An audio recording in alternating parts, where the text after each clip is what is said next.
What if everything you've been taught about happiness is keeping you miserable? Most people spend their entire lives chasing the wrong thing, mistaking pleasure for genuine fulfillment, and wondering why they never feel truly satisfied. You work harder, buy more, seek endless entertainment, yet that deep sense of contentment remains elusive. The ancient Greeks had a word for what you're actually searching for: eudaimonia, a form of happiness so profound it survives life's inevitable storms. Modern research confirms what philosophers knew 2,000 years ago.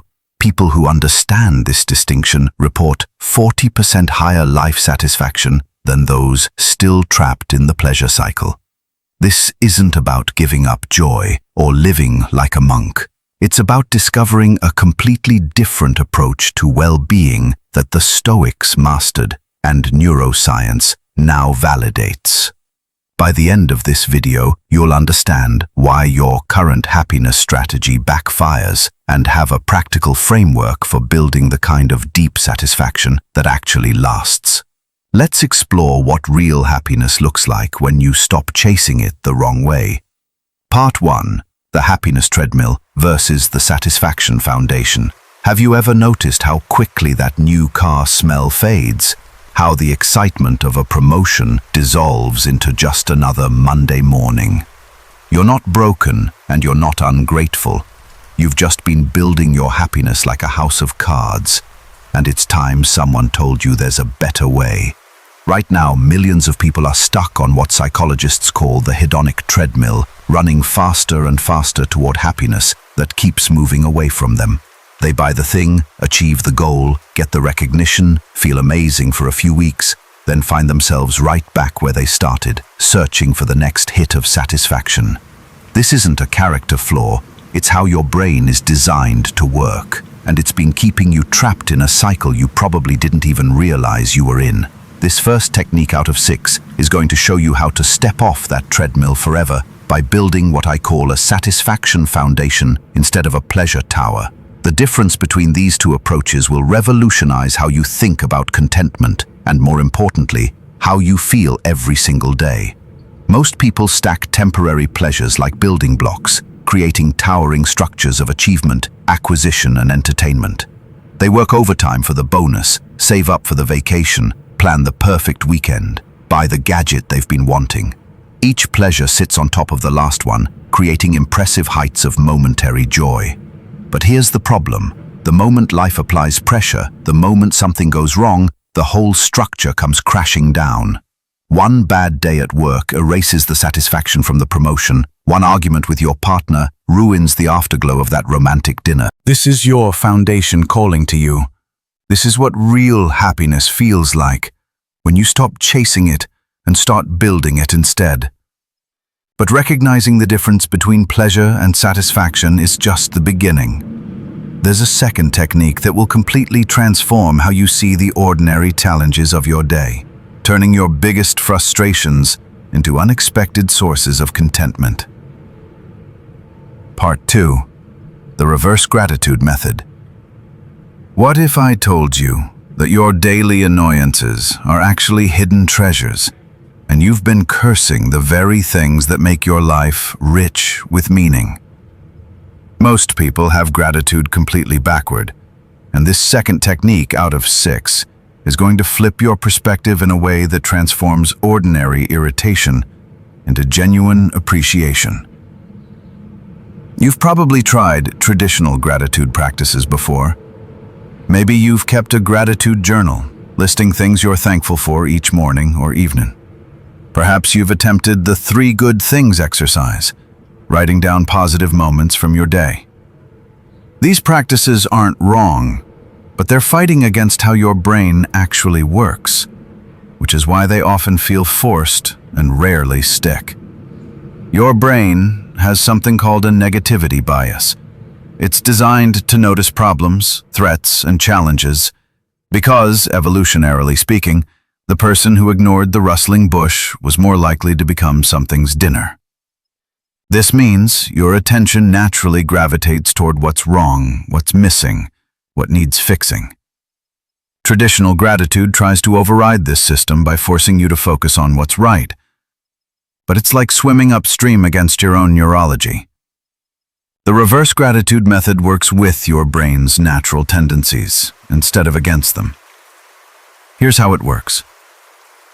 Instead of listing what you're grateful for, you're going to identify 3 daily inconveniences you'd actually miss if they disappeared forever. This isn't about finding silver linings or pretending problems aren't problems. It's about recognizing the life that exists within your challenges. Let me give you some examples. That morning traffic jam that makes you late? If it disappeared forever, you'd lose those quiet moments of transition between home and work. The time your mind has to process thoughts without interruption. The excuse to listen to that podcast or audiobook that's been expanding your perspective. The long line at the grocery store? Gone forever means you'd miss the chance to practice patience. The opportunity to notice the interesting people around you. The small conversations with strangers that remind you that you're part of a community. What about your teenager's mess in their room? If they were suddenly impossibly neat, you'd lose the evidence that they're comfortable in their space, that they feel safe enough to be imperfect at home, that they're asserting their independence in relatively harmless ways. That pile of laundry that never seems to shrink? It represents people you love, activities you've enjoyed, a life full enough to get dirty. This technique works because it reveals hidden sources of meaning disguised as annoyances. Our brains habituate to positive experiences, but they stay alert to challenges. When you reframe difficulties as privileges, you hack this negativity bias to find satisfaction in moments you previously dismissed or resented. The research on this is fascinating. Studies show that people who can find meaning in their struggles report higher levels of life satisfaction than those who only acknowledge their blessings. It's not that problems become pleasurable, but they become purposeful. They stop being evidence that life is working against you and start being proof that you have a life worth protecting. This shift changes everything. Instead of feeling victimized by ordinary inconveniences, you start feeling grateful for the complex, messy, beautifully imperfect life that creates them. Instead of waiting for circumstances to be perfect before you can be content, you find contentment woven into the fabric of an imperfect day. The most powerful part of this technique is how quickly it works. Traditional gratitude practices often feel like homework, something you do because you know you should. But the reverse gratitude method feels like discovery. You're not forcing appreciation. You're uncovering appreciation that was already there, hidden beneath your automatic reactions. Tomorrow, when you encounter your first minor frustration, instead of letting it ruin your mood or escalate your stress, pause and ask yourself this question: how is this inconvenience actually evidence of something good in my life? That traffic jam proves you have somewhere important to be. That crying baby on the plane proves families feel safe traveling together. That full restaurant proves you chose a place worth waiting for. This isn't about becoming passive or accepting things you should change. It's about finding satisfaction in the reality of your actual life instead of resenting it for not matching some impossible ideal. It's about recognizing that a life without inconveniences wouldn't be richer. It would be empty. But discovering meaning in your challenges is only part of the equation. The third technique will show you where to direct your attention to create the kind of inner peace that external circumstances can't disturb. Part 3. The Stoic Spotlight Technique. Picture a theater where chaos is erupting on stage. Actors are forgetting lines, props are falling, the music is off-key, and the audience is getting restless. But there's one person who remains completely calm, the spotlight operator. Why? Because they're not trying to control the performance. They're controlling where the light goes, and that makes all the difference. This third technique out of 6 is going to teach you how to become the spotlight operator of your own life. And it's the key to the kind of unshakable contentment that the Stoics mastered over 2,000 years ago.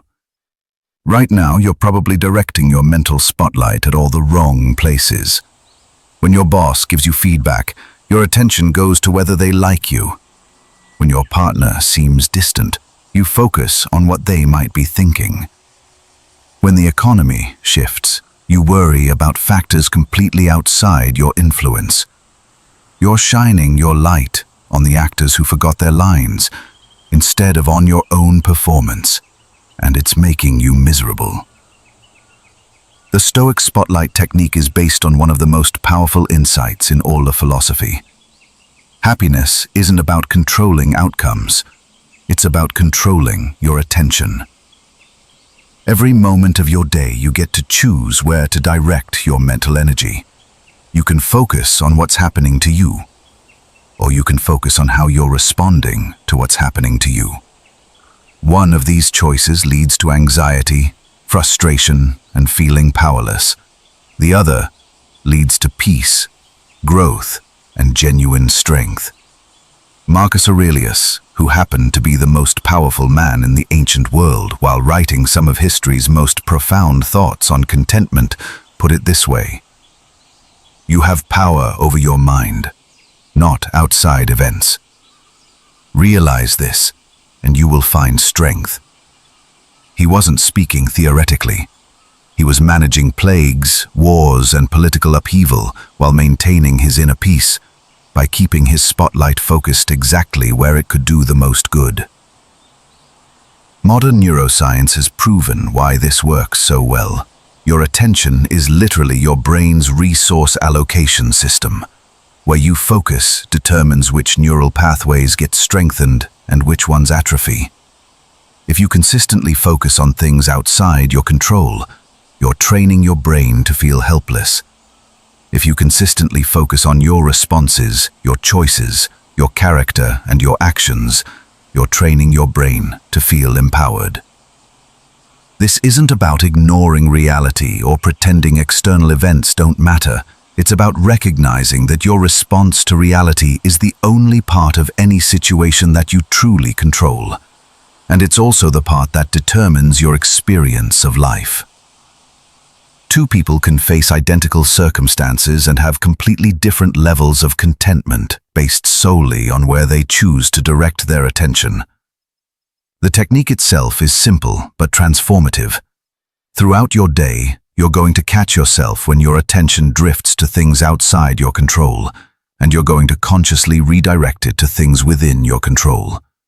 When you're stuck in traffic, instead of focusing on the delay, focus on how you can use this time productively or peacefully. When someone criticizes you, instead of obsessing over their opinion, focus on whether there's anything useful you can learn from their feedback. And it's the key to the kind of unshakable contentment that the Stoics mastered over 2,000 years ago. Right now, you're probably directing your mental spotlight at all the wrong places. When your boss gives you feedback, your attention goes to whether they like you. When your partner seems distant, you focus on what they might be thinking. When the economy shifts, you worry about factors completely outside your influence. You're shining your light on the actors who forgot their lines, instead of on your own performance. And it's making you miserable. The Stoic spotlight technique is based on one of the most powerful insights in all of philosophy. Happiness isn't about controlling outcomes. It's about controlling your attention. Every moment of your day, you get to choose where to direct your mental energy. You can focus on what's happening to you, or you can focus on how you're responding to what's happening to you.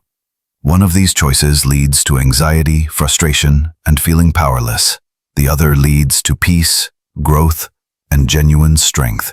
Marcus Aurelius, who happened to be the most powerful man in the ancient world while writing some of history's most profound thoughts on contentment, put it this way: "You have power over your mind, not outside events. Realize this, and you will find strength." He wasn't speaking theoretically.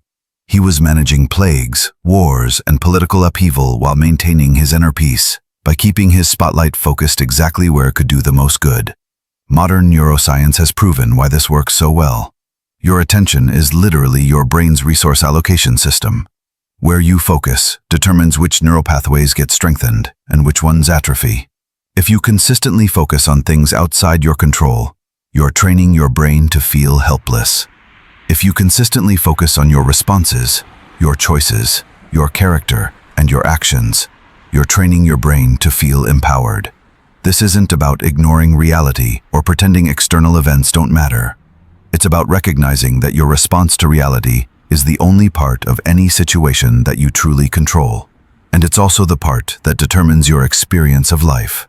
Two people can face identical circumstances and have completely different levels of contentment based solely on where they choose to direct their attention. The technique itself is simple but transformative. Throughout your day, you're going to catch yourself when your attention drifts to things outside your control, and you're going to consciously redirect it to things within your control. When you're stuck in traffic, instead of focusing on the delay, focus on how you can use this time productively or peacefully. When someone criticizes you, instead of obsessing over their opinion, focus on whether there's anything useful you can learn from their feedback. But controlling your attention is just one piece of building lasting contentment. The fourth technique reveals a secret about character that most people never discover. And it's the key to the kind of self-respect that makes external validation irrelevant. Part 4. The Character Compound Interest Model. What if the secret to unshakable happiness works exactly like a retirement account? But instead of saving money, you're saving moments of integrity. This fourth technique out of 6 is going to show you why most people quit on character development too early, and how understanding the compound interest model of virtue will change how you see every small choice you make. You've probably heard about compound interest in finances. Einstein allegedly called it the eighth wonder of the world. A small amount invested consistently over time becomes wealth that seems almost magical because of exponential growth. Most people understand this with money, but they completely miss how the same principle applies to character, and that's why they stay trapped in cycles of seeking external validation instead of developing internal worth. Every time you choose virtue over convenience, truth over comfort, service over selfishness, you're making a deposit into what I call your character compound interest account. But here's the crucial part that trips up most people. The returns aren't immediate. In fact, doing the right thing often costs you something in the short term. It might cost you time, money, social approval, or immediate pleasure. Because the payoff isn't instant, most people assume virtue doesn't pay, and they abandon their commitment to character development. This is exactly backward. Moral behavior doesn't just make you feel good about yourself in some abstract way. It literally strengthens your prefrontal cortex, the part of your brain responsible for decision-making, impulse control, and emotional regulation. Neuroscientists have discovered that ethical choices create what they call moral muscle. And just like physical muscle, it gets stronger with use and makes everything else in life easier. But the real magic happens over years, not days.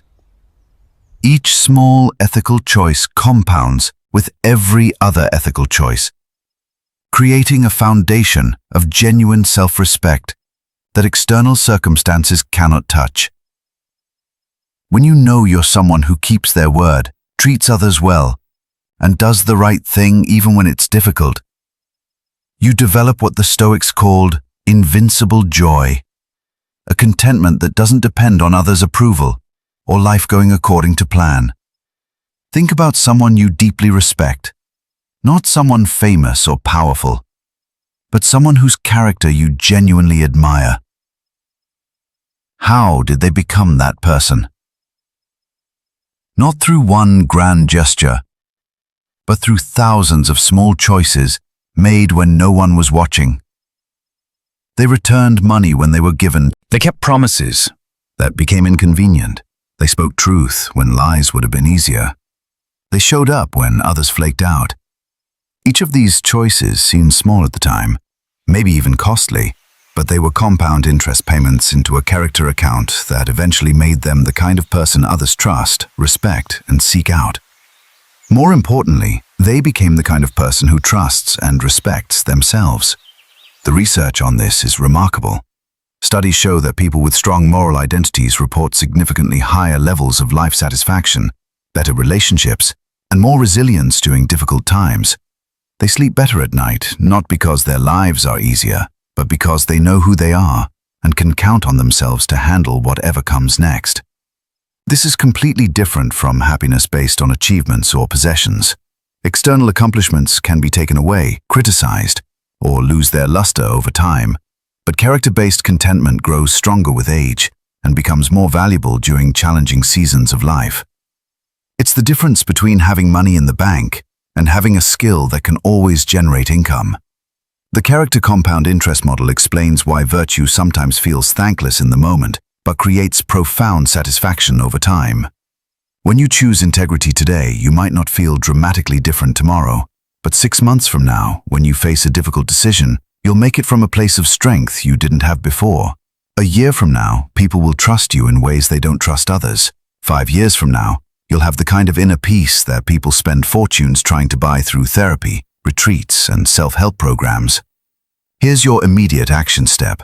Choose one tiny ethical upgrade you can make daily for the next week. Maybe it's holding doors for people behind you.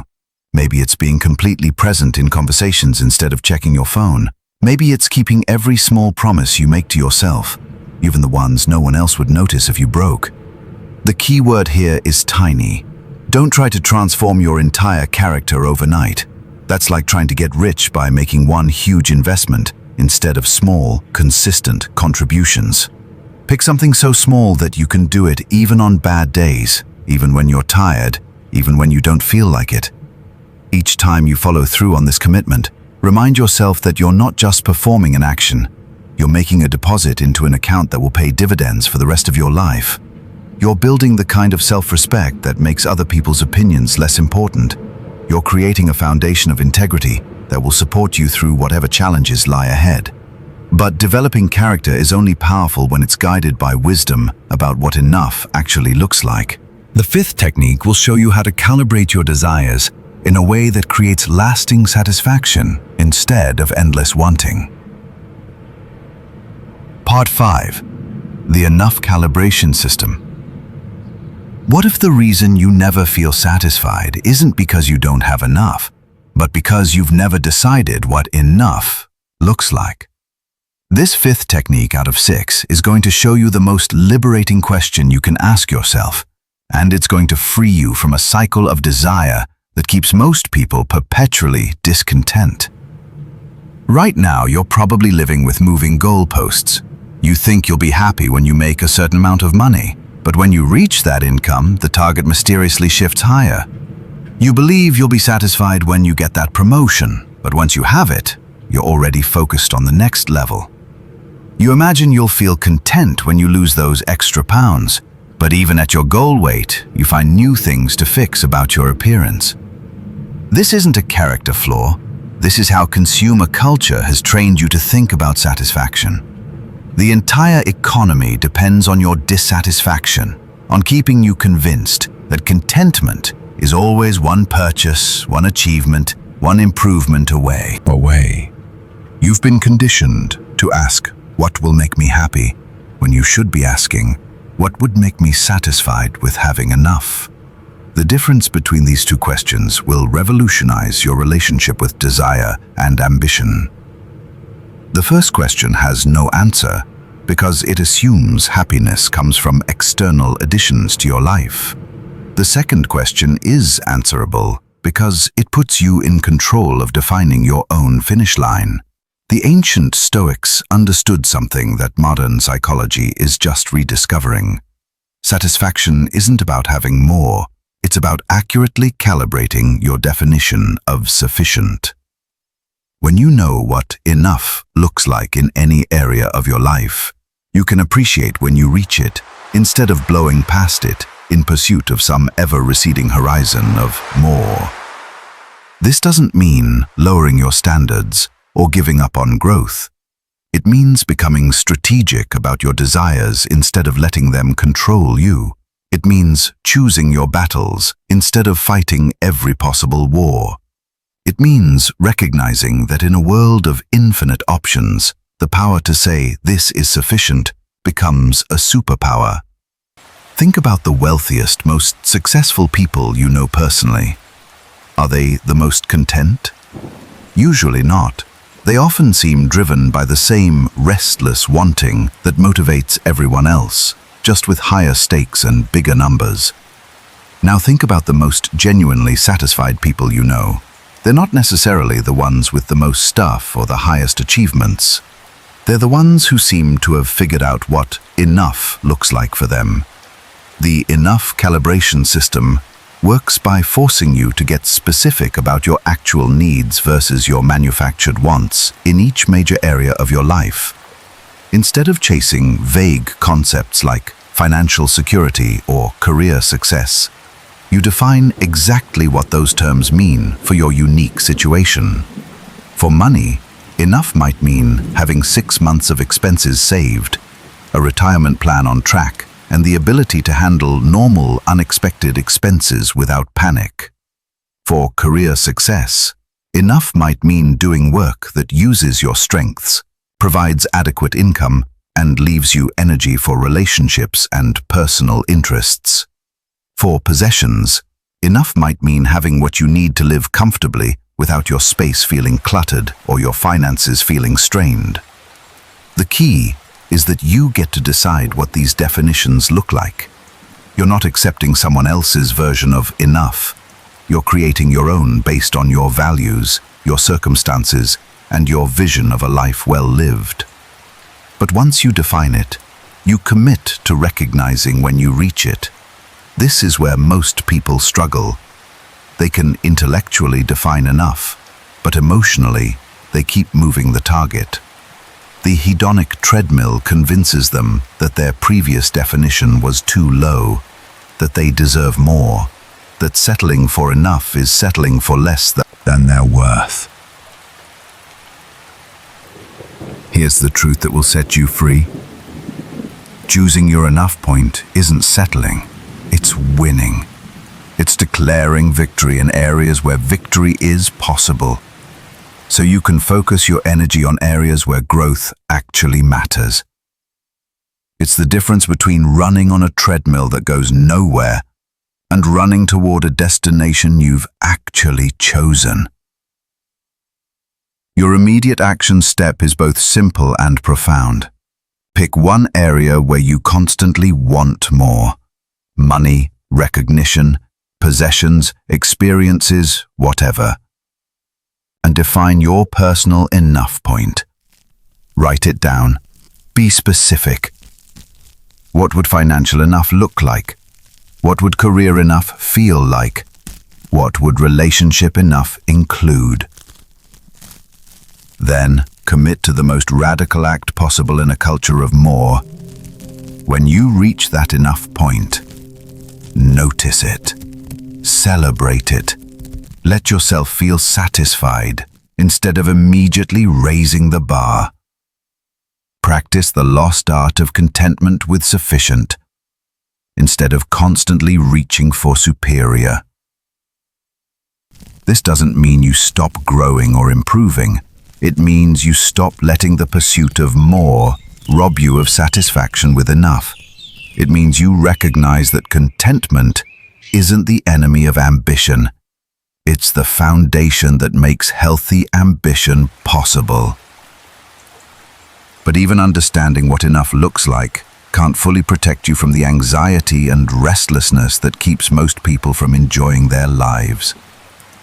The sixth and final technique addresses the deepest source of human dissatisfaction and transforms it into your greatest source of appreciation. Part 6. The Memento Mori Motivation Framework. What if the one thought that terrifies you most could become your daily source of peace, gratitude, and clarity? This sixth and final technique is going to show you why regularly contemplating life's brevity isn't morbid. It's the ultimate happiness hack that makes ordinary moments feel precious and trivial worries lose their grip on your peace of mind. Most people spend enormous energy avoiding the reality of death, They distract themselves with busyness, entertainment, and endless planning for a future they treat as guaranteed. They live as if they have unlimited time, which paradoxically makes them anxious about wasting time while simultaneously taking most of their time for granted. This avoidance of mortality doesn't protect them from death, it robs them of life. The Stoics approach this completely differently. They practiced something called memento mori, which means, remember, you must die. This wasn't meant to be depressing, it was meant to be liberating. When you truly accept that your time is limited, everything changes. Petty concerns shrink to their actual size. Has discovered something remarkable. People who acknowledge mortality in healthy ways actually experience less anxiety, not more. They report higher life satisfaction, stronger relationships, and greater appreciation for ordinary experiences. Confronting the reality of death doesn't make life scarier. It makes life more vivid. This happens because death awareness acts like a filter for what actually matters. When you know your time is finite, you stop wasting it on things that don't deserve it. You become naturally grateful for experiences you previously took for granted. You prioritize differently, love more freely, and worry less about impressions that won't matter in 100 years. Think about how you feel when you're traveling and you know you only have one day left in a beautiful place. Suddenly, every sight becomes worth noticing. Every meal becomes worth savoring. Every conversation becomes worth having fully. The scarcity doesn't make the experience worse. It makes every moment more precious. The memento mori motivation framework brings this same intensity of appreciation to ordinary life. But here's what makes this technique so powerful. It doesn't just help you appreciate life more, it helps you worry about life less. Most of your daily stress comes from treating temporary problems as if they were permanent disasters. When you zoom out to the ultimate perspective, that this life is brief and precious, and none of us get out alive, most of what you worry about reveals itself as ultimately insignificant. That embarrassing thing you said at work, in 5 years, no one will remember it. That financial setback that feels crushing, you'll either solve it or adapt to it, and either way it won't define your entire existence.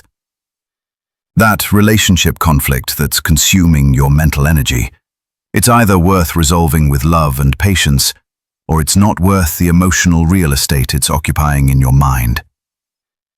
This isn't about becoming fatalistic or passive. It's about gaining perspective that allows you to respond to life's challenges from a place of clarity instead of panic.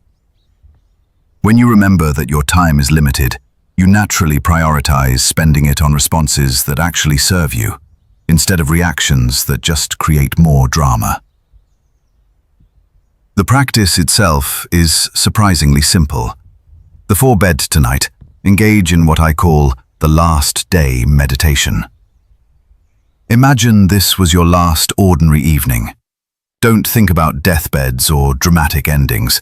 Just imagine that this quiet, normal night was the final one you'd get to experience. How would you feel about the day you just lived? What aspects of your routine would suddenly seem worth savoring instead of rushing through? Maybe it's the feeling of your pajamas as you put them on. Maybe it's the sound of your family moving around the house. Maybe it's the simple luxury of having a roof over your head and food. Maybe it's the miracle that your body worked all day without you having to consciously direct your heartbeat or remember to breathe. When you see your ordinary life through the lens of mortality, everything becomes extraordinary. The cup of coffee stops being just caffeine delivery and becomes a small moment of warmth and comfort. The conversation with your partner stops being background noise and becomes precious connection. The commute to work stops being dead time and becomes a transition ritual that bridges different parts of your day. This practice doesn't make you morbid. It makes you grateful. It doesn't fill you with dread. It fills you with appreciation. It doesn't make you want to escape life. It makes you want to fully inhabit the life you have. Your immediate action step is to carry this perspective into tomorrow. When you catch yourself rushing through routine moments, pause and ask, if I only had a limited number of times to experience this, how would I experience it differently? When you catch yourself worrying about something that might happen, ask, in the context of a brief, precious human life, is this worth the mental energy I'm giving it? The Memento Mori motivation framework transforms both your relationship with pleasure and your relationship with problems. Pleasures become more vivid because you know they're temporary gifts to be fully received. Problems become more manageable because you know they're temporary challenges in a temporary existence. This is the final piece of the puzzle that the ancient philosophers understood and modern culture has forgotten. True happiness comes not from avoiding the reality of mortality, but from embracing it so fully that every day becomes a gift you're excited to unwrap.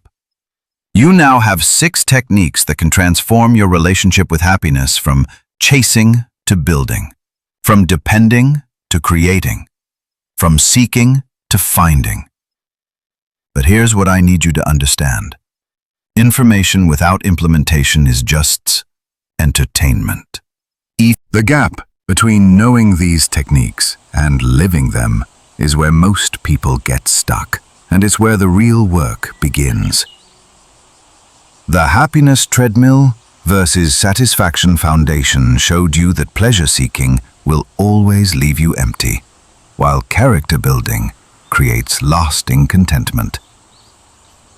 The reverse gratitude method revealed that meaning is hidden in your daily challenges, waiting to be discovered. The Stoic spotlight technique taught you that controlling your attention is the key to inner peace. The character compound interest model explained why virtue pays dividends that compound over years. The enough calibration system gave you permission to define satisfaction on your own terms. And the Memento Mori motivation framework showed you how awareness of life's brevity makes everything more precious. These aren't just concepts to think about, they're practices to live by. Start with one technique that resonated most strongly with you. Maybe it's setting those 3 random alarms to check where your attention is focused. Maybe it's defining your enough point in one area of constant wanting. Maybe it's asking how today's minor frustration is actually evidence of something good in your life. Choose one technique and commit to practicing it for the next 7 days.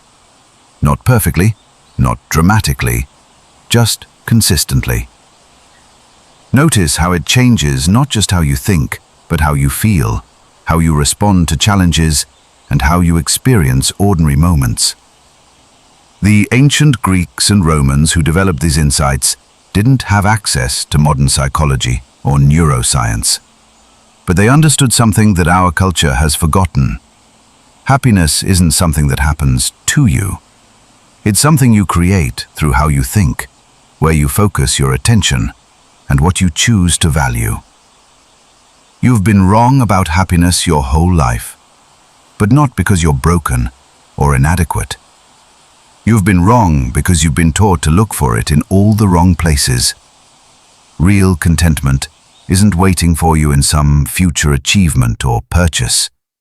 It's available to you right now, in this moment, through practices that work with human nature instead of against it. The question isn't whether these techniques work. The question is whether you'll work with them. Your happiness isn't a destination you're traveling toward. It's a foundation you're building with every choice you make. Start building today.